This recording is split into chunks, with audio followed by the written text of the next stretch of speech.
चलिए आ गया। अगर मैं किसी और की कॉन्स्टिट्यूएंसी में ऐसा करूं तो सर उसको क्या फील होगा, है नहीं? Thank you. होगा ना?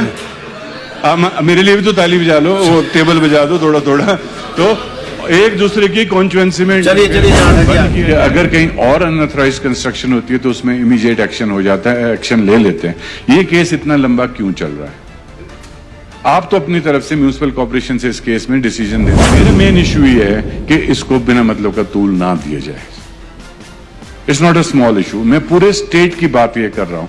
जहां गलत है वहां पे गलत के लिए हमारे पास एडमिनिस्ट्रेशन है, कानून है, पुलिस है, वो अपना एक्शन ले। बात करना चाहता हूं कि आपने इस इशू पे मुझे मौका दिया बात करने का, और मेरा क्वेश्चन श्री बलबीर वर्मा जी के साथ क्लब किया है, पर इनका तो थोड़ा उसमें मैंने कुछ और तरीके से मांगा था। और इसमें इनका जो कहना है, वो प्रस्ताव इन्होंने जो रखा है, वो संजौली शिमला में अवैध रूप से बनी मस्जिद को लेकर उत्पादन हुई तनाव पर सदन का ध्यान आकर्षित करके। मेरा ये था कि सर चलो इट्स क्लब्ड इन कि वहां पे जो लड़ाई हुई है या झगड़ा हुआ और क्यों ये सिचुएशन क्रिएट हुई है, लॉ एंड ऑर्डर क्यों डिस्टर्ब हुआ है, मेरा क्वेश्चन इस इशू पे था सर।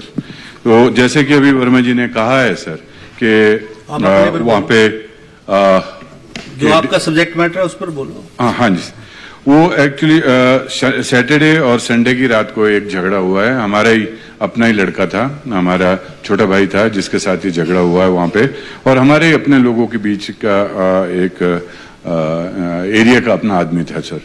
तो वो झगड़ा हुआ, तैश तैश में उनका आपस में कोई प्रॉब्लम क्रिएट हो गई और वो झगड़ा बढ़ते बढ़ते संजौली तक पहुंच गया सर।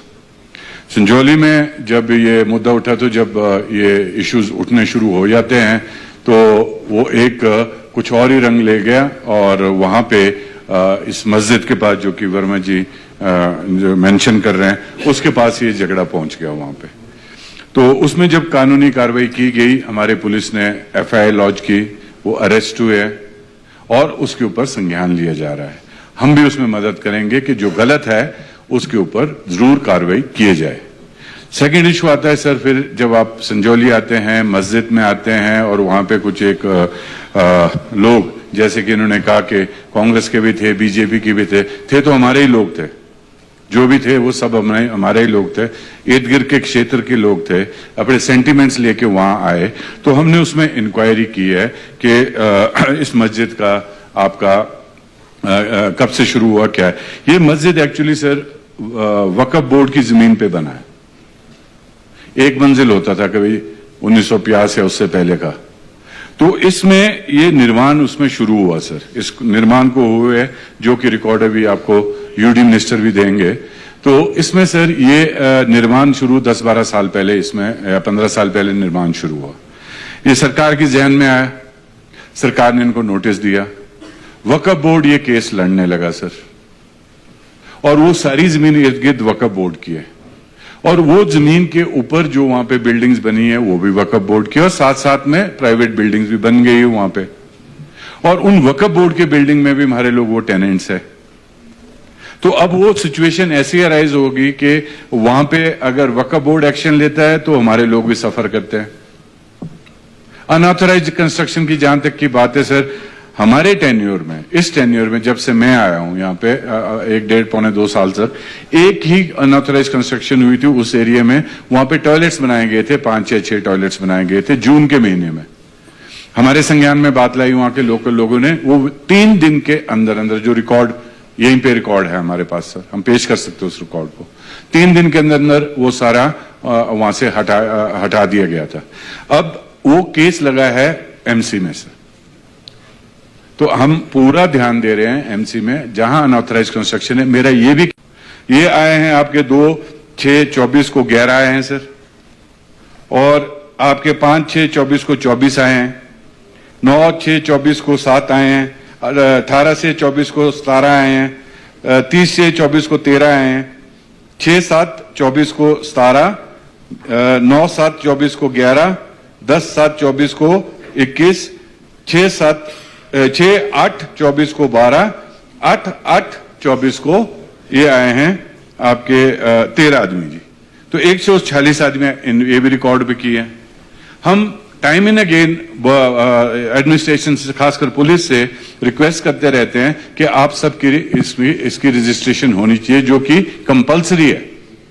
इसके बावजूद सर आपके झारखंड से, यूपी से, बिहार से जो भी आते हैं उनकी रजिस्ट्रेशन भी होती है।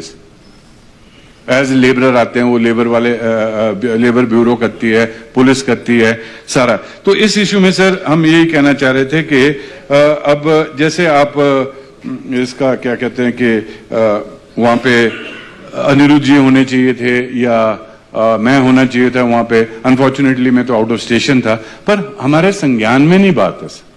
मुझे किसी ने फोन नहीं किया, मेरा फोन यहां पे चाहे अभी रख लो सर, कहीं से भी पता कर लो ना। मुझे किसी ने फोन किया कि बोला कि शिमला में एजिटेशन, क्योंकि ये रुख उस तरफ जा ही नहीं रहा था, नहीं जा रहा था सर।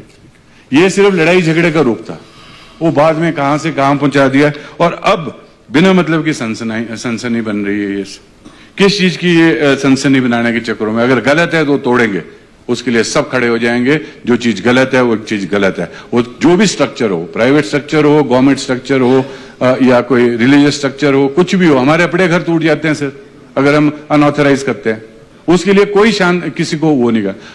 और फॉर देयर इंफॉर्मेशन वो नॉन वेंडिंग जोन भी दे दिया है सर, वो इस इंसिडेंट से पहले ही दे दिया है कि यहां पे कोई स्कॉटर्स नहीं बैठेंगे।